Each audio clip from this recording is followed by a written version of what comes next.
আসসালামু আলাইকুম ওয়া রাহমাতুল্লাহি ওয়া বারাকাতুহু। আলহামদুলিল্লাহি রাব্বিল আলামিন ওয়াসসালাতু ওয়াসসালামু আলা নাবিয়িনা মুহাম্মদ ওয়া আলা আলিহি ওয়া সাহবিহি আজমাইন, আম্মা বাদ। সর্বপ্রথমে আল্লাহ তাআলা শুকর আদায় করছি যে মহান আল্লাহ তাআলা আমাদেরকে তার সম্পর্কে, তার নাম এবং গুণাবলী সম্পর্কে, তার পরিচয় সম্পর্কে জানবার, বুঝবার, জ্ঞানার্জন করার তৌফিক দিচ্ছেন। এজন্য এই নিয়ামতের শুকর আদায় তার জন্যই করছি। আল্লাহুম্মা লাকাল হামদু ওয়া লাকাশ শুকুর। সকলেই বলছি আলহামদুলিল্লাহ। অতঃপর সালাত এবং সালাম পড়ি আমাদের রাসূলের উপর, যাকে আল্লাহ তাআলা, আল্লাহ তাআলার পরিচয়, আল্লাহর যে হক, আল্লাহর যে অধিকার, সেই পরিচয়, সেই হক, সেই অধিকার মানব জাতিকে জানানোর জন্য, বুঝানোর জন্য, তাদের কাছে এই মেসেজকে পৌঁছে দেওয়ার জন্য প্রেরণ করেছেন। সর্বশেষ তাকে চয়ন করেছেন। সে রাসূলের উপর পড়ি সাল্লাল্লাহু আলাইহি ওয়াসাল্লাম। সম্মানিত দিনী ভাই বোনেরা, আমরা আমাদের এই ক্লাসে আল্লাহ তাআলার নাম এবং গুণাবলী নিয়েই আলোচনা করে থাকি। আলহামদুলিল্লাহ। আমরা বেশ কয়েক সপ্তাহ যাবৎ আল্লাহ তাআলার নাম আল্লাহ, এই যে লফজুল জালালা, আল্লাহ তাআলার যে মহাসম্মানিত নাম, এই নাম নিয়ে আলোচনা করছি এবং আল্লাহ তাআলার যে শ্রেষ্ঠতম গুণ সিফাতুল উলুহিয়া, মানে উলুহিয়া, এই যে গুণ, এই গুণটি নিয়ে আমরা কথা বলছি। এবং পাশাপাশি আল্লাহ তাআলার যে নাম ইলাহ, আল্লাহ তাআলা ইলাহ, এই ইলাহ নামটির মধ্যে যে গুণ রয়েছে উলুহিয়া, ইবাদত পাওয়ার অধিকার, এই গুণ নিয়ে আমরা আলোচনা করতেছি। আলহামদুলিল্লাহ। তো আজকেও আমরা আল্লাহ তাআলার এই উলুহিয়ত নিয়েই কথা বলবো। আজকের ক্লাসটি অত্যন্ত গুরুত্বপূর্ণ, কারণ আমরা যদি কালিমার অর্থ সঠিকভাবে না বুঝি, কালিমার এই মর্মার্থ, আল্লাহ তাআলার উলুহিয়তের এই মর্মার্থ যদি আমরা না বুঝি, তাহলে আমরা কোনোভাবেই আমরা শ্রেষ্ঠত্বের শীর্ষে পৌঁছতে পারবো না। আমরা চরমভাবে ক্ষতিগ্রস্ত হয়ে যাব।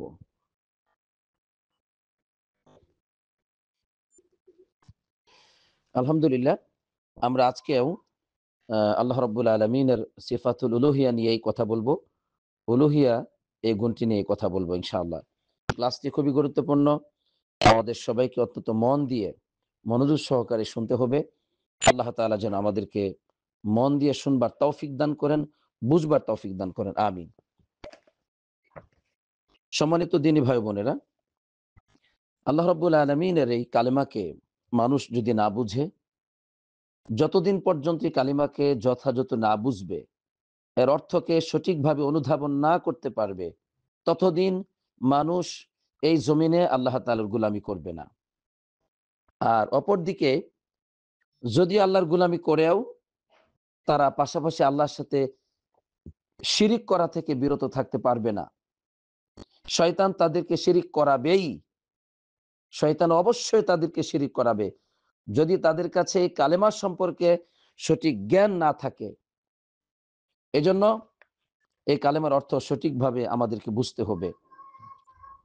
আল্লাহ তাআলা আমাদেরকে সঠিকভাবে বুঝবার তৌফিক দান করুক। আমিন। এই কালেমাতে, এই কালেমার যে অর্থ, এর মধ্যে দুটো বিষয় আছে। কয়টি বিষয়? দুটো বিষয়। একটি হচ্ছে নাফিউন, নাফিউন, অপরটি হচ্ছে ওয়া ইসবাতুন। নাফিউন মানে অস্বীকৃতি জ্ঞাপন, ইসবাতুন মানে স্বীকৃতি জ্ঞাপন, সাব্যস্ত করা। তো এই কালেমার লা ইলাহা ইল্লাল্লাহ, এই যে এখানে বলা হচ্ছে নাফিউন এবং ইসবাতুন, অর্থাৎ এখানে লা ইলাহা, কোনো ইলাহ নেই। ইলাহ, এই নামের মধ্যে যে অর্থটি আছে সেটা কি? উলুহিয়া, মানে গোলামি পাওয়ার অধিকার আর কারো নেই। লা ইলাহা, আপনি অস্বীকৃতি জ্ঞাপন করছেন। গোলামি কেউ পাবে না, ইবাদত কেউ পাবে না, আকাশে জমিনে কেউ পাবে না ইবাদত। আপনি উলুহিয়াকে অস্বীকৃতি জ্ঞাপন করছেন, উলুহিয়া তথা ইবাদত পাওয়ার অধিকার আর কারণেই কেউ নাই, ইবাদত পাবে আকাশে জমিনে কেউ নাই, আপনি অস্বীকৃতি জ্ঞাপন করলেন। এটা হলো একটা।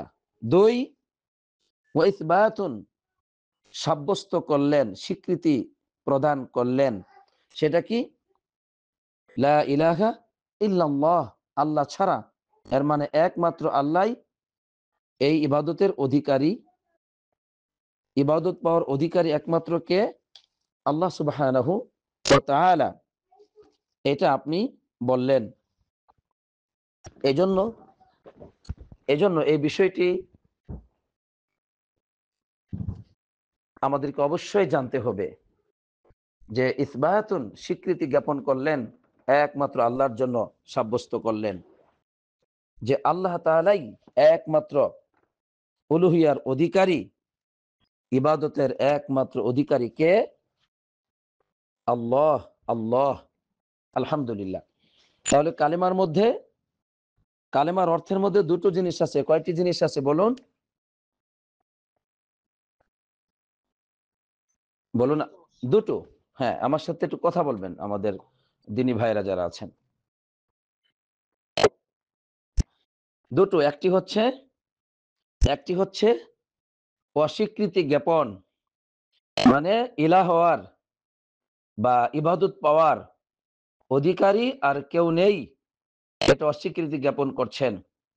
এর মানে ফেরেশতা ইবাদত পাবে না, জিন ইবাদত পাবে না, নবী রাসূলগণ ইবাদত পাবে না, অলিয়া উলিয়াগণ ইবাদত পাবে না, পৃথিবীর কোনো বস্তু ইবাদত পাবে না, কবরে যারা শুয়ে আছে তারা ইবাদত পাবে না, মুহাম্মদ সাল্লাল্লাহু আলাইহি সাল্লাম ইবাদত পাবে না। লা ইলাহা, কোনো ইলাহা নেই। ইলাহ হওয়ার বা উলুহিয়াত এর, ইবাদতের অধিকারী হওয়ার কারো কোনো ক্ষমতা নেই, কেউ নেই। এটা আপনি বলছেন। পাশাপাশি স্বীকৃতি দিচ্ছেন ইল্লাল্লাহ, আল্লাহ ছাড়া একমাত্র ইবাদত পাবে কে? আল্লাহ। আল্লাহ তাআলাই ইবাদতের একমাত্র অধিকারী। তাহলে উলুহিয়ার একমাত্র অধিকারী কাকে সাব্যস্ত করলাম? আল্লাহ সুবহানাহু ওয়া তাআলাকে। তাহলে সমস্ত নবীগণ, সমস্ত রাসূলগণ, সমস্ত আসমানি কিতাব এই কালিমার দাওয়াত দিয়েছে আলহামদুলিল্লাহ, যে কি একমাত্র ইবাদতের অধিকারী আল্লাহ, আল্লাহ ছাড়া আর কেউ ইবাদত পাবে না। ইবাদত পাবেন কে? একমাত্র আল্লাহ। এই জন্য লক্ষ্য করুন, এই পৃথিবীতে মানুষ দেখা যায় এক শ্রেণী মানুষ, তারা এই কালেমা পড়ার পর ইবাদত করে না। দুই, আরেক শ্রেণীর মানুষ কালেমা পড়ার পর ইবাদত করে, কিন্তু কালেমার সঠিক মর্মার্থ, অর্থ না বুঝার কারণে আল্লাহর ইবাদতের পাশাপাশি কেউ বা নবী রাসূলের ইবাদত করছে, কেউ বা অলিয়া উলিয়ার ইবাদত করছে, কেউ বা কবরের ইবাদত করছে, কেউ বা ফেরেশতার, কেউ বা জিনের ইবাদত করছে। আশা করি কথা স্পষ্ট। এই কালেমা পাঠ করার পর এক শ্রেণীর মানুষ আল্লাহর ইবাদত করে না। দুই, আরেক শ্রেণীর মানুষ আল্লাহর ইবাদত করার পাশাপাশি অন্যদের ইবাদত করে। আল্লাহ রাব্বুল আলামিনকে তারা ইবাদত দিয়ে থাকে, পাশাপাশি এই উলুহিয়াতের অধিকারী, ইবাদতের অধিকারী অন্য কেউ দিয়ে যাচ্ছে অজ্ঞতাবশত, এই কালিমার সঠিক অর্থ না বুঝার কারণে। যে উলুহিয়ার অধিকারী, উলুহিয়া ইবাদত পাওয়ার অধিকারী, এই গুণটি একমাত্র আল্লাহর, একমাত্র আল্লাহর, একমাত্র আল্লাহর। এটা মুহাম্মদ সাল্লাল্লাহু আলাইহি সাল্লামের নয়, এটা ফেরেশতার নয়, এটা জিনের নয়, এটা কোনো মাখলুকের নয়। এই অধিকারী একমাত্র আল্লাহর, একমাত্র আল্লাহর। এটা হচ্ছে কালিমার মর্মার্থ। তাহলে বলুন তো আমার সাথে, এই কালিমা পাঠ করার পর মানুষ কয় ভাগে, মানে কয়ভাবে আছে? দুই ভাবে। একটা হলো যে কালেমা পড়ার পর ইবাদত করে না। একটা কি বলুন? কালেমা পড়ার পর শুধু মেনে চলে আর একটা হচ্ছে মানে এবং না, মেনে চলে না। একটা হলো কালেমা পড়ে। আমি বলছি কালেমার পাঠক ২ শ্রেণীতে বিভক্ত। কালেমার পাঠক কয় শ্রেণীতে বিভক্ত? 2 শ্রেণীতে। একটা হলো কালেমা পড়ছে, ইবাদত করে না। এর মানে কালেমা পড়ছে, ইবাদত করে না। এর মানে কালেমা সে পড়ে নাই, কালেমার অর্থ বুঝে নাই। সে আল্লাহ রাব্বুল আলামিনের যে অধিকার, একমাত্র তার দাসত্ব করতে হবে, এই দাসত্ব সে দিচ্ছে না। এর মানে আল্লাহর যে উলুহিয়া আছে, এই লা ইলাহা, এই ইলা নামের মধ্যে যে অর্থ আছে, গুণ আছে, সিফাতুল উলুহিয়া, দাসত্ব করা, দাসত্বের অধিকারী, এই দাসত্বের অধিকার দিচ্ছেন আল্লাহ তাআলাকে। এর মানে এই কালেমা দিয়ে সে মুক্তি পাবে না, সে চির জাহান্নামী, সে কাফের, সে চির জাহান্নামী। পরিষ্কার কথা? হ্যাঁ। ২, ভালো করে বুঝতে হবে। ২, কালেমা পড়েছে, আল্লাহর ইবাদত করে, কিন্তু কালেমার সঠিক অর্থটা বুঝে নাই যে ইলা একমাত্র আল্লাহ অধিকার হয়, আর কেউ না। ইবাদত একমাত্র আল্লাহর হক, আর কারো হক নয়।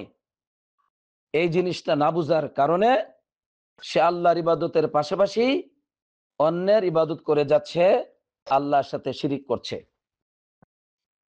এই কথা কি আপনারা বুঝতে পেরেছেন? জি স্যার।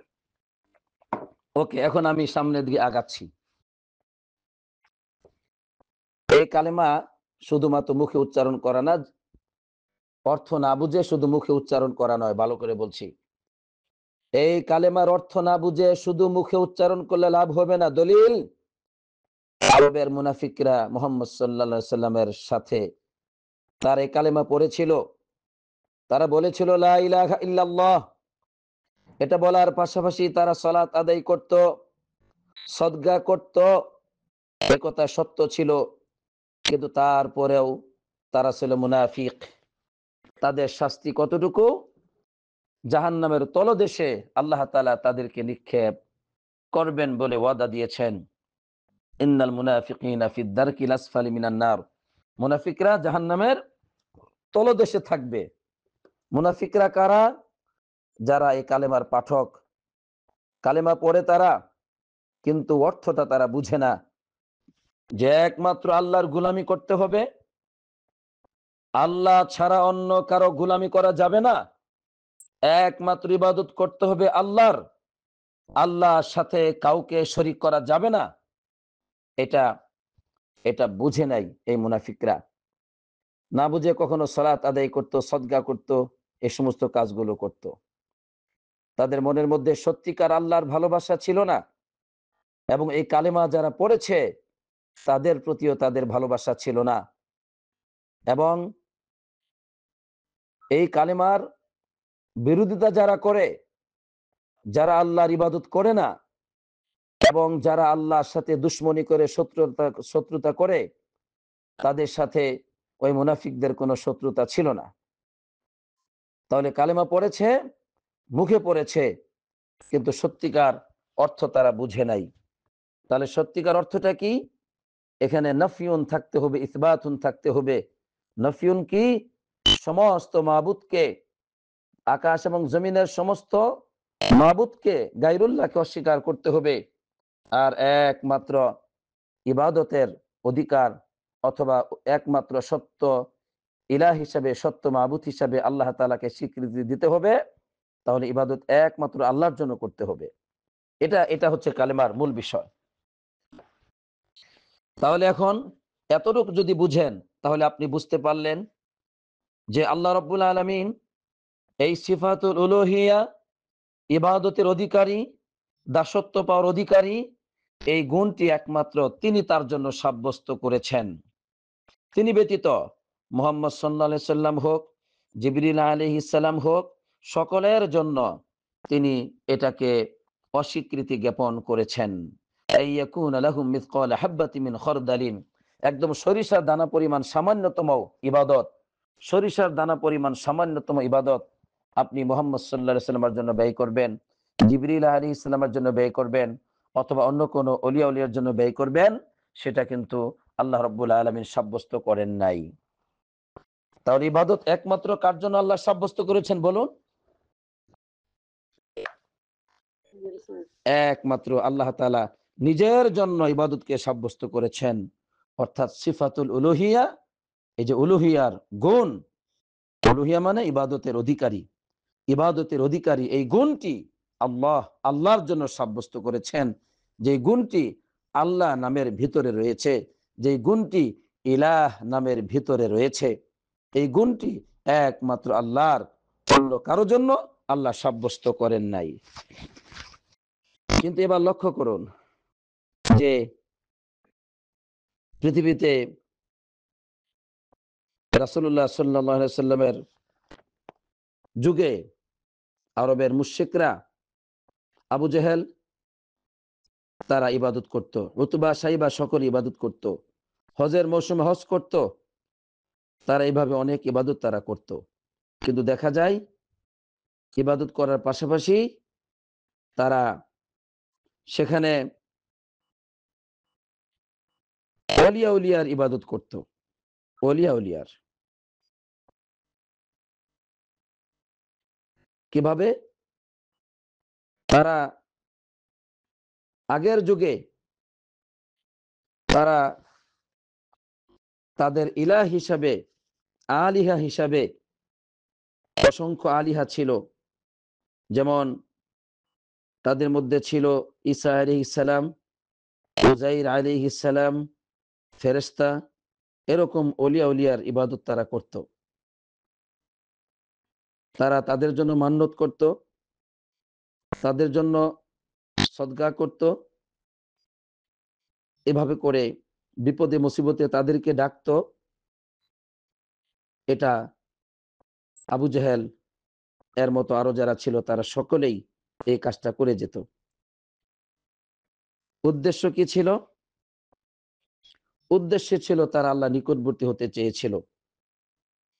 তারা বলছিল, ঈসা, তাকে আমরা কেন ডাকি? উযাইর আলাইহিস সালাম কেন ডাকি? ফেরেশতাদেরকে কেন ডাকি?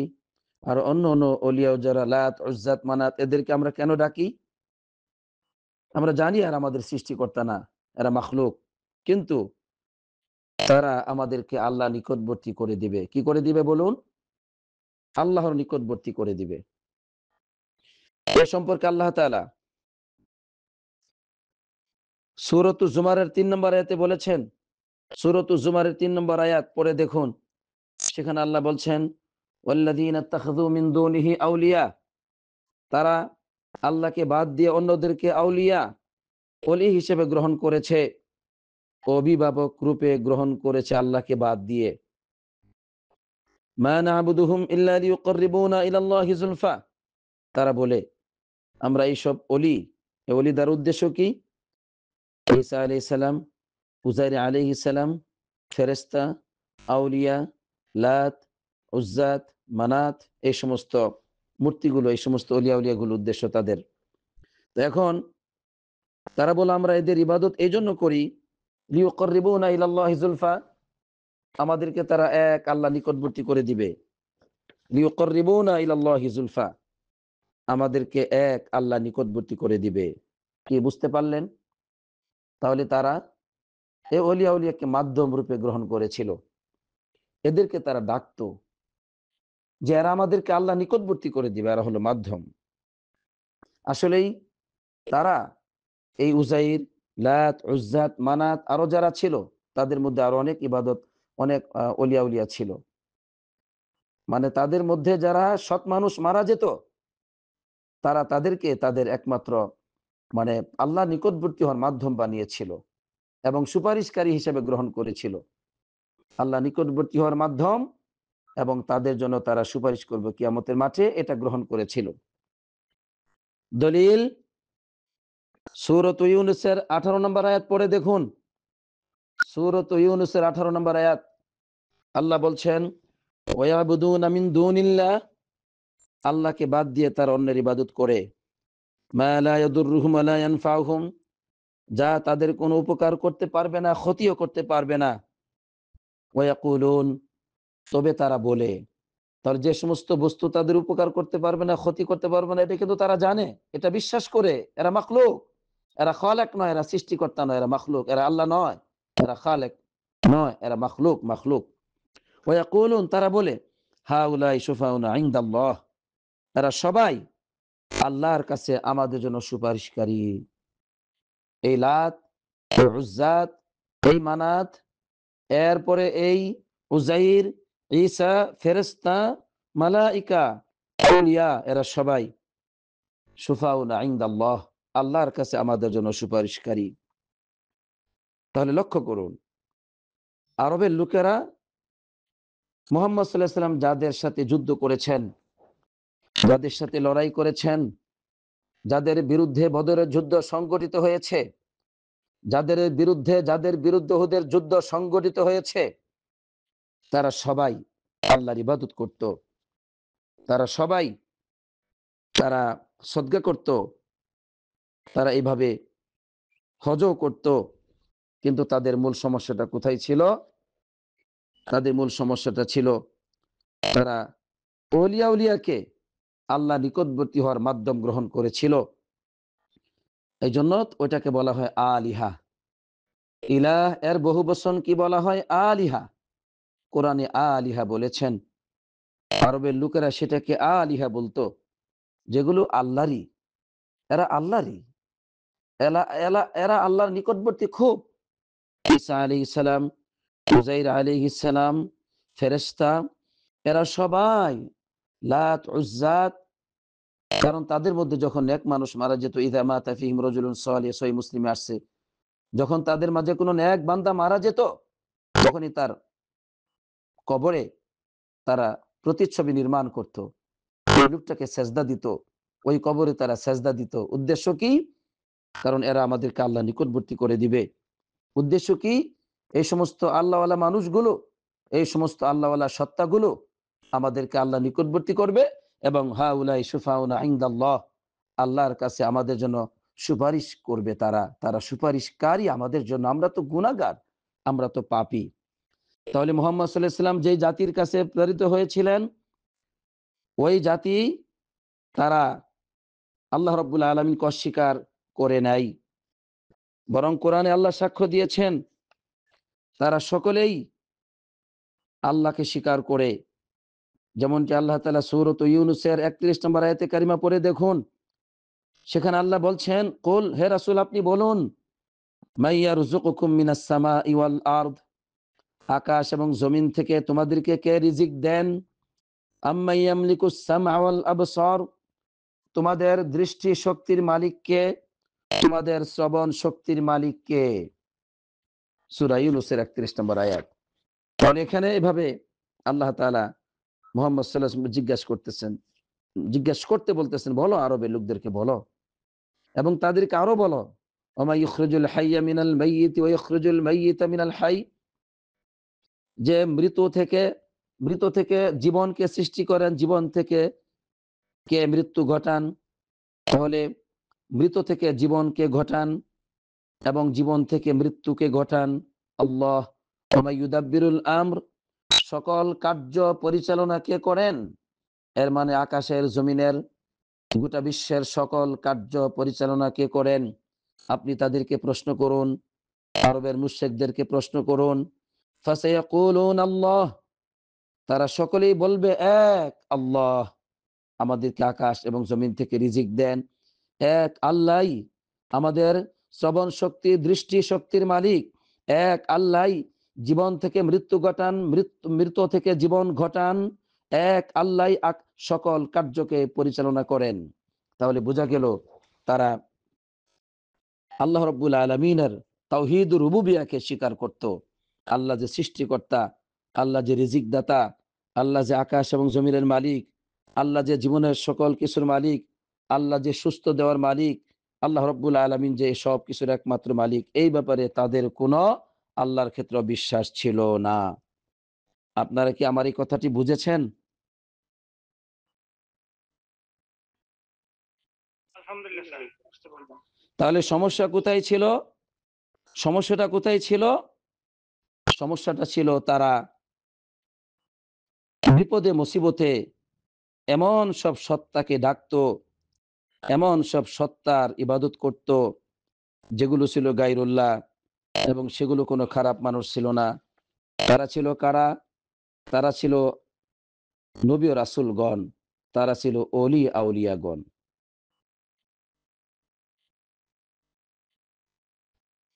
উদ্দেশ্য কি? খারাপ উদ্দেশ্য নয়। আল্লাহ বলছেন তাদের উদ্দেশ্য ছিল লিউকাররিবুনা ইলাল্লাহি যুলফা, আমাদেরকে তারা একনিষ্ঠ করে দিবে, আল্লাহ নিকটবর্তী করে দিবে। জুলফা মানে খুব নিকটবর্তী করে দিবে, একদম একনিষ্ঠভাবে আমাদেরকে আল্লাহ নিকটবর্তী করে দিবে। তারা আল্লাহর খাস জায়গায় আমাদেরকে পৌঁছে দিবে। এই মাধ্যম ছাড়া হবে না, কারণ তারা ঈসা, তারা উজাইর, তারা ফেরেশতা, তারা লাত, তারা উজ্জা, তারা মানাত। কাজে এরা আল্লাহর নিকটবর্তী গোলাম, নিকটবর্তী বান্দা।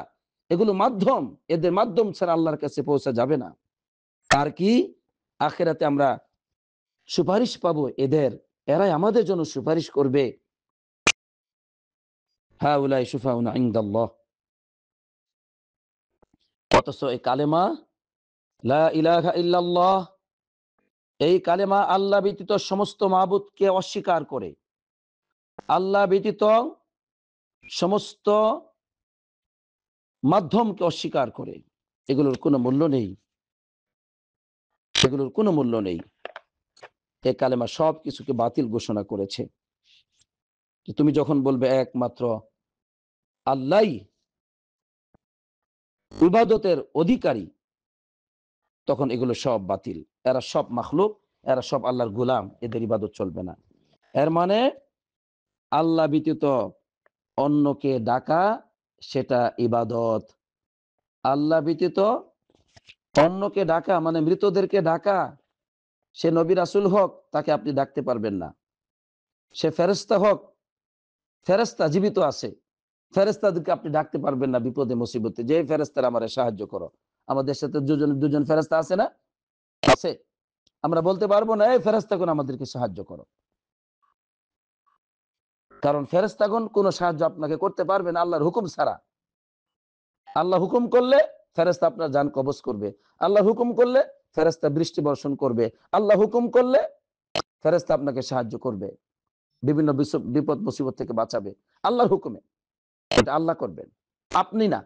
আপনি ডাকতে পারবেন না, আপনি ডাকবেন আল্লাহকে, আল্লাহ আমাকে বাঁচাও।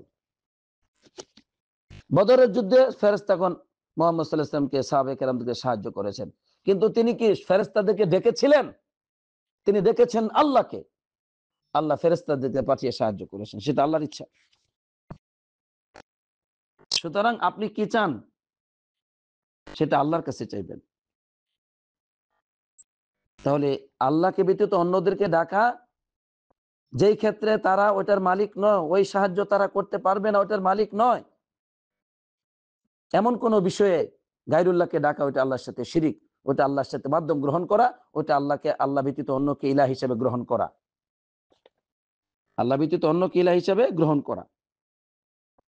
তো এখন আপনি যদি জিনকে ডাকেন, জিন বিপদে মুসিবতে জিনকে ডাকেন, আল্লাহর সাথে শিরিক।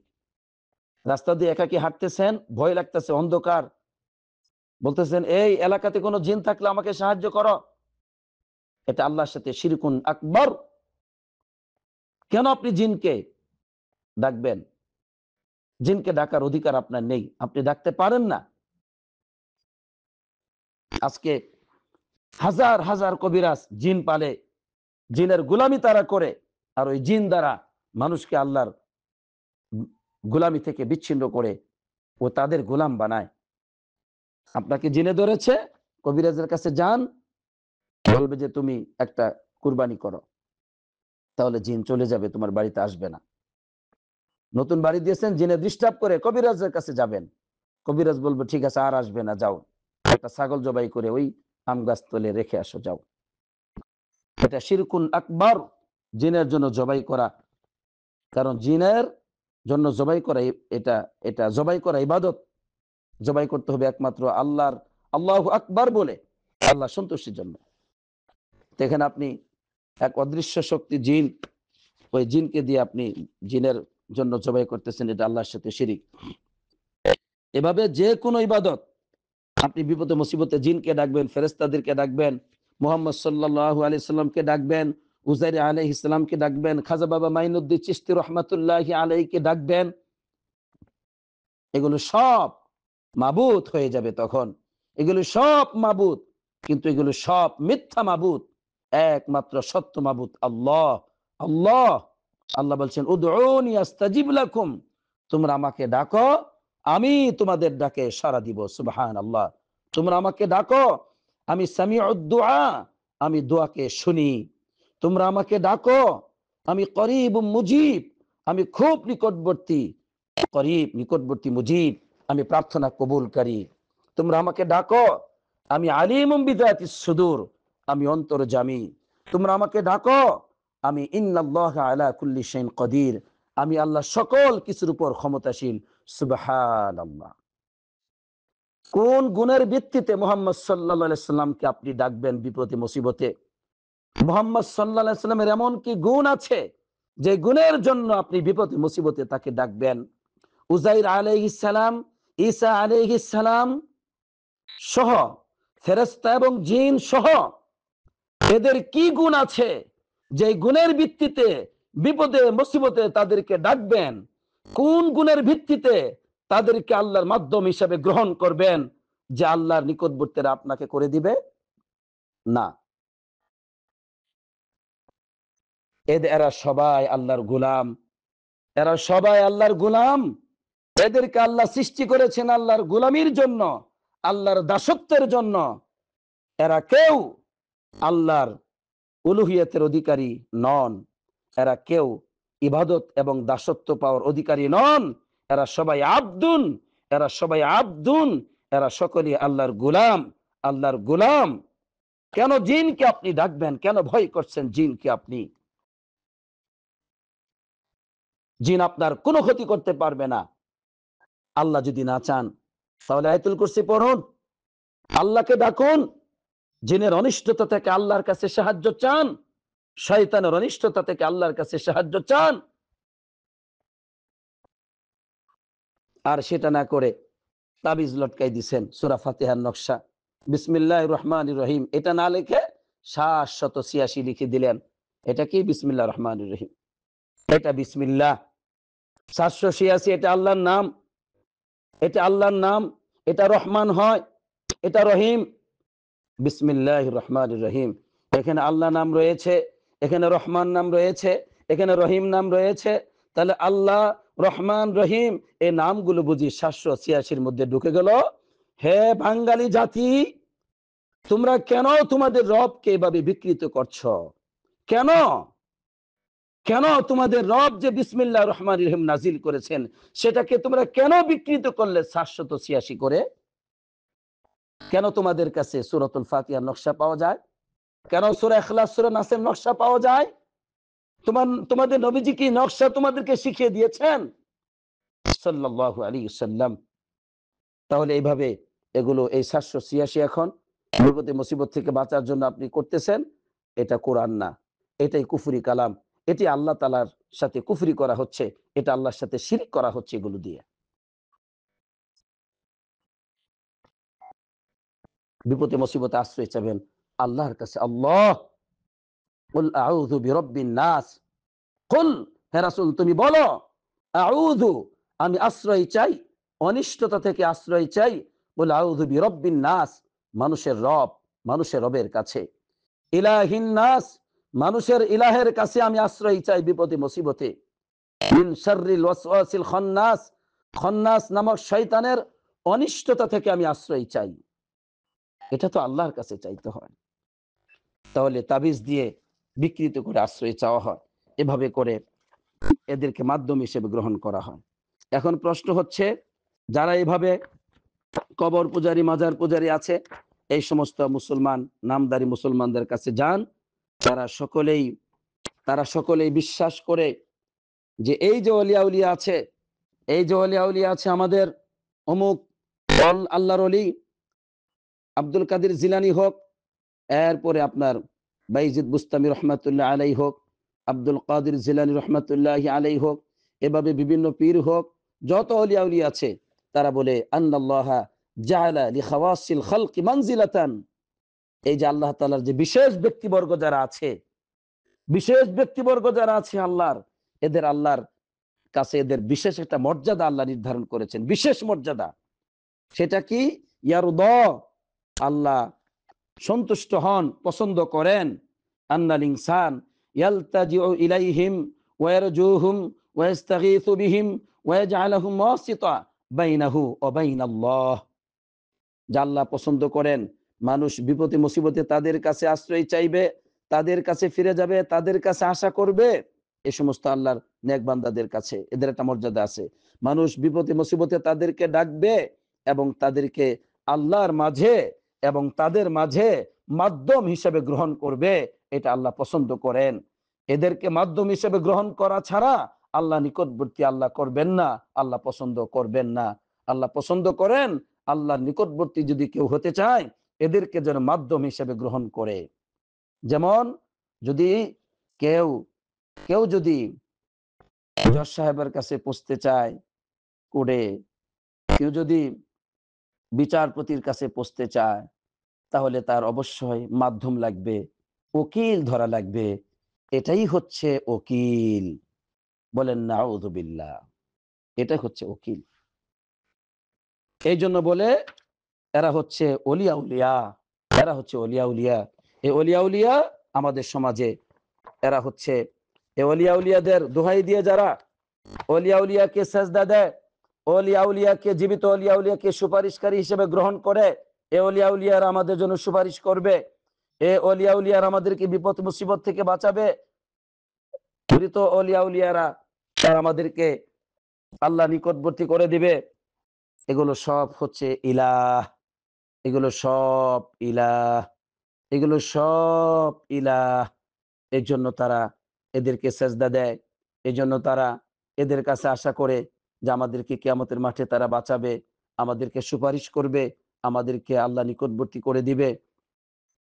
আপনারা কি আমার কথা বুঝতেছেন না ঘুমিয়ে আছেন?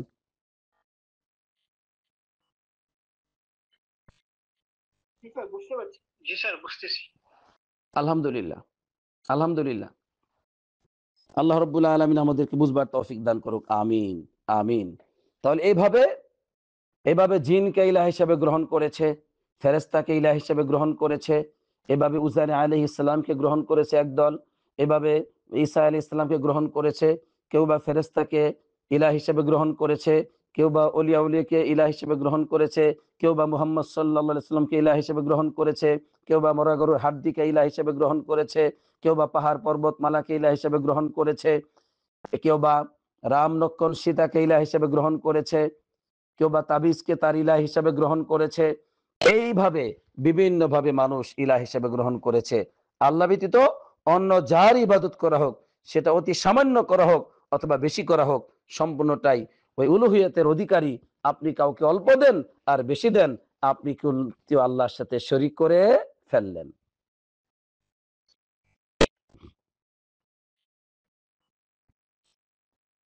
কথা কি পরিষ্কার?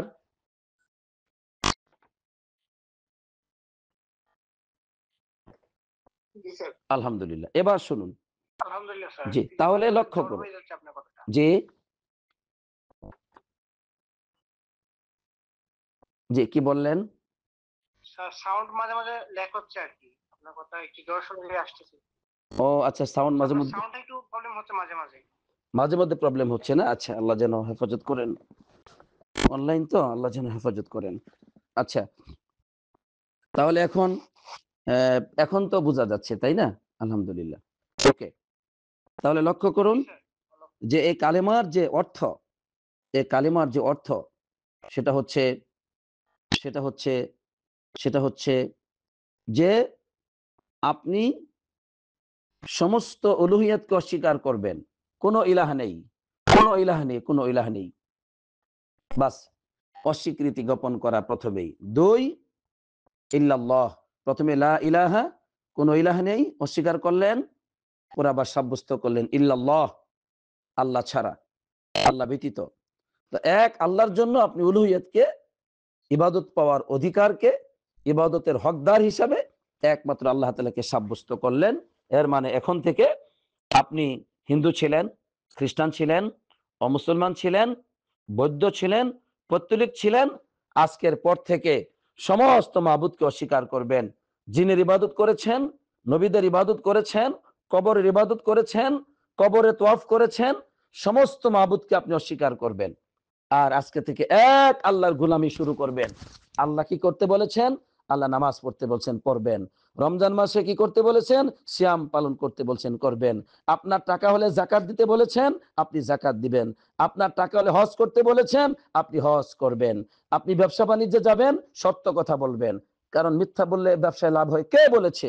আপনার ইলাহ এটা বলে নাই। আপনার রব আপনাকে ব্যবসায় সত্য কথা বলতে বলেছেন, আপনি ব্যবসায় সত্য কথা বলবেন। আপনাকে হারাম খেতে নিষেধ করেছেন, আপনি হারাম খাবেন না। আপনাকে হালাল উপার্জন করতে বলেছেন, আপনি হালাল উপার্জন করবেন। মা বাবার সেবা করতে বলেছেন, আপনি মা বাবার সেবা করবেন। মানুষের প্রতি জুলুম করা থেকে নিষেধ করেছেন, আপনি নিষেধ অমান্য করবেন না, জুলুম করা থেকে বিরত থাকবেন। এটা হচ্ছে উলুহিয়া। আল্লাহর গোলাম আজকের পর থেকে আপনি আপনি আল্লাহর গোলাম। আল্লাহর গোলাম। কালেমা এই কথা বলেছে, কালেমা এক আল্লাহর গোলামি করতে বলেছে। কত বড় পথ ভ্রষ্ট হলে তারা বলে, জীবনে একবার যে ব্যক্তি বলছে লা ইলাহা ইল্লাল্লাহ, অর্থ বুঝে নেই, কিছু বুঝে নেই, সে জান্নাতে চলে যাবে। পাগল কোথাকার! পাগল! পাগলদের দ্বারা এই জাতি ধ্বংস হয়েছে। পাগলদের দ্বারা ইসলামকে বুঝানো হওয়ার কারণে মানুষ বেনামাজি হয়েছে। এই পাগলরা যখন ইসলামের দায়ী হয়েছে, এই নির্বুদরা যখন ইসলামের দায়ী হয়েছে, ইসলামকে ধ্বংস করেছে, মানুষকে তারা তাদের গোলাম বানিয়েছে। মানুষকে তারা তাদের গোলাম বানিয়েছে।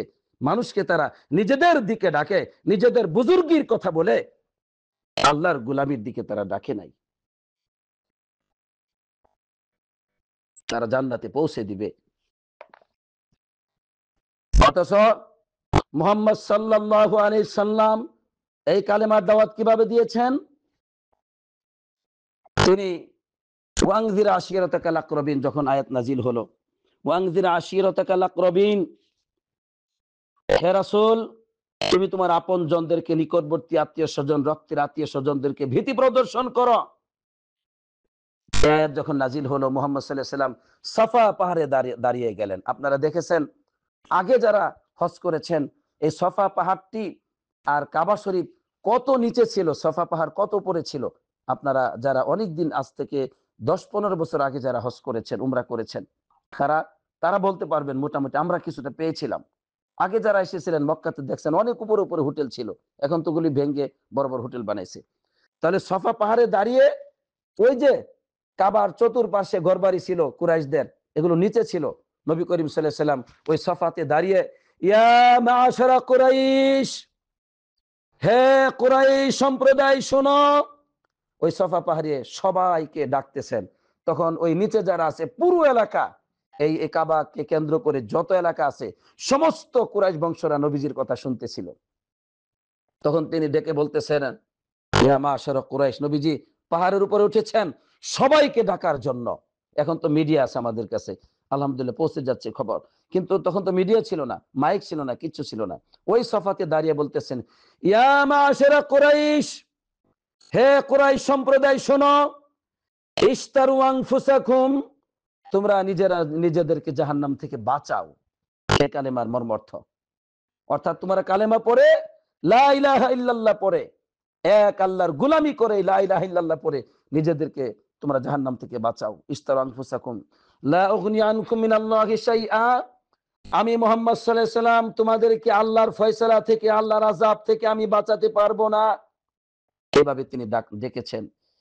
ইয়া আব্বাস ইবনে আব্দুল মুত্তালিব, হে আব্দুল মুত্তালিবের সন্তান আব্বাস, মানে চাচা, বাবার ভাই, চাচা, আমি আপনাকে আল্লাহর ফয়সালা থেকে, জাহান্নামের আযাব থেকে বাঁচাতে পারবো না, আপনি কালেমা তাওহীদ গ্রহণ করুন।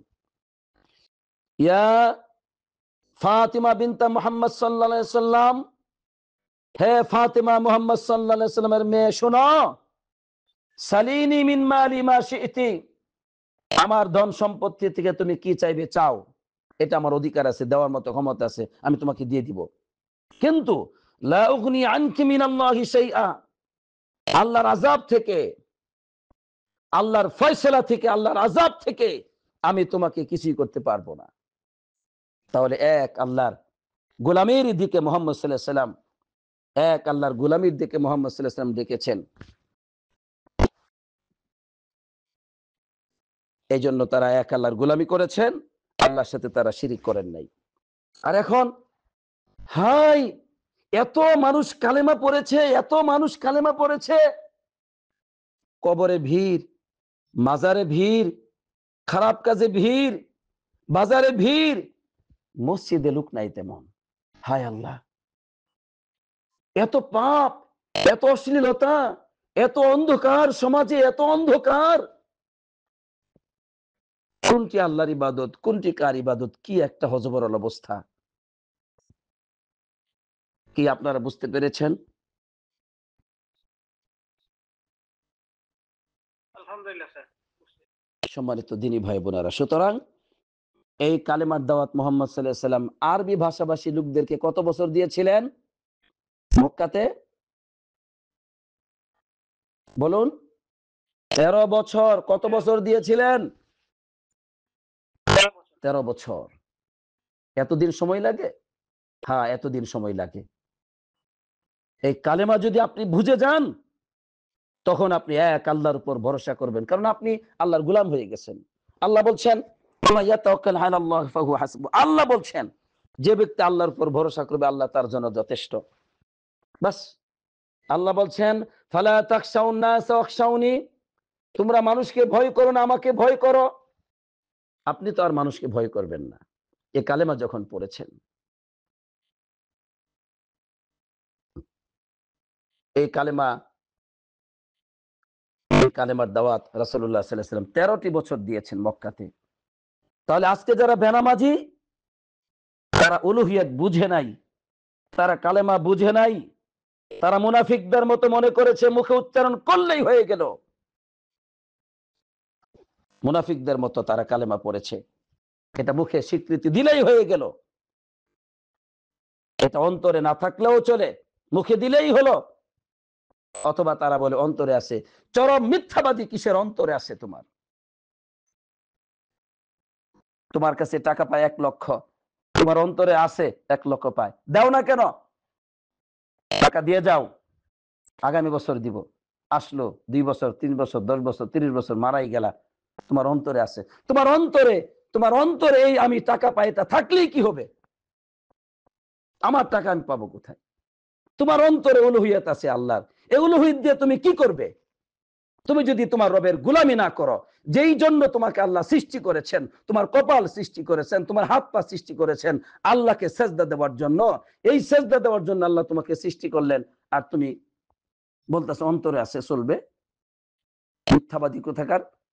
ফেরাউনের অন্তরে আল্লাহর বিশ্বাস ছিল, তো কি হয়েছে? কাফের ছিল, আর বলে মুখে স্বীকৃতি দিলেই হয়ে গেল।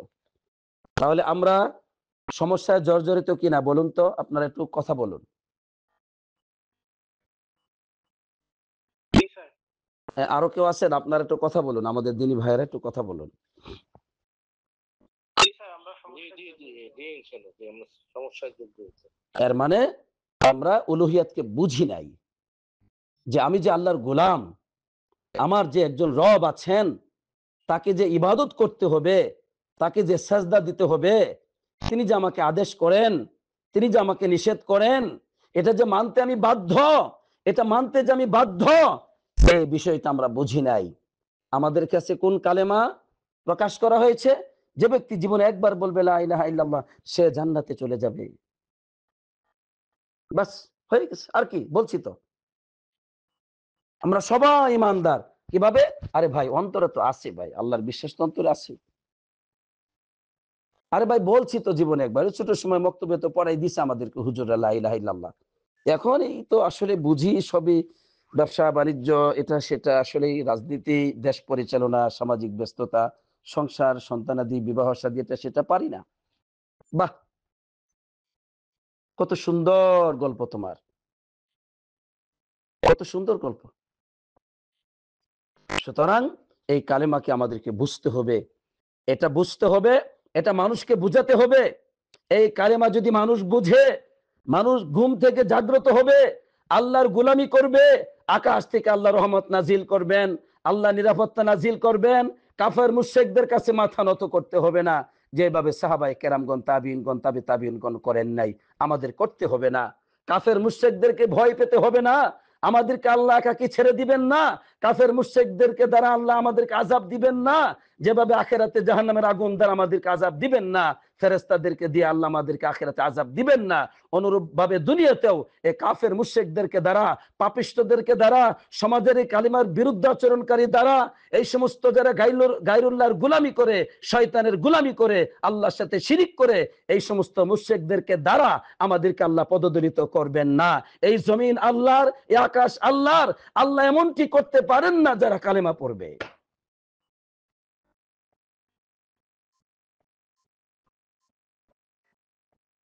আল্লাহ আমাদেরকে বুঝবার তৌফিক দান করুক। এই কালেমার দাওয়াত প্রতিটি ঘরে ঘরে আল্লাহ আমাদেরকে পৌঁছে দেওয়ার তৌফিক দান করুক, আমিন। আজকে আমরা যতটুকু কালেমা সম্পর্কে শুনেছি, আল্লাহ আমাদেরকে এর উপর আমল করার তৌফিক দান করুক, আমিন। বুঝবার তৌফিক দান করুক, ইনশাআল্লাহ আমরা আরো বুঝবো। আল্লাহ আমাদেরকে আরো বুঝবার তৌফিক দান করুক, আমিন। আসসালাতু ওয়াসসালামু আলা নবিয়িনা মুহাম্মদ ওয়া আলা আলিহি ওয়া সাহবিহি আজমাইন।